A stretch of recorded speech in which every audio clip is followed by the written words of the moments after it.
kamati tendaji ya klabu ya Young Africans ilitengeneza kamati maalum ya kuliendea hili jambo sasa la uwanja wetu wa klabu yetu Young Africans.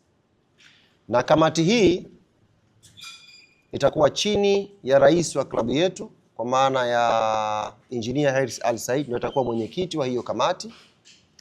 Wajumbe wote wa kamati tendaji wanaingia pia kuwa wajumbe wa kamati hiyo, ambayo itatoka hapa kwenda kukutana na kampuni ya GSM Tanzania Limited. Lakini kwa kuzingatia fakta mbili ambazo nimewadokeza awali, kwa maana ya mlengo wa kisheria kwenye mahusiano haya na mlengo wa kibiashara, wako wajumbe wawili ambao kamati tendaji ya klabu yetu Young Africans imewaongeza kwenye kamati hii. Jumbe namba 1 ni mwanasheria msomi, mzoefu na mbobevu Alex Mgongolo, ambaye ameongezwa pia kwenye kamati hii, na specific anakuja kutoa ushauri wa kisheria kwa viongozi wetu wa klabu ya Young Africans, aina gani ya mahusiano ya kisheria kwenye mikataba tunatakiwa tusign na GSM Tanzania Limited.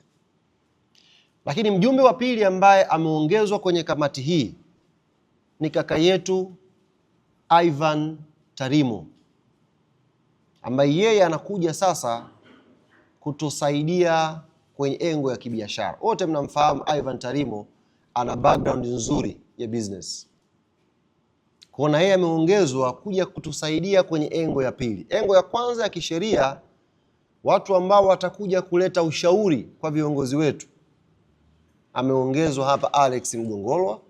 Lakini kwenye upande wa biashara sasa, mtazamo wa kibiashara kwenye mahusiano haya, ameongezwa kaka yetu Ivan Tarimo. Hiyo ndiyo kamati iliyoundwa na kamati tendaji ya klabu yetu Young Africans kushughulikia jambo hili la uwanja. Mwenyekiti wake atakuwa rais wa club Engineer Hersi Ali Said.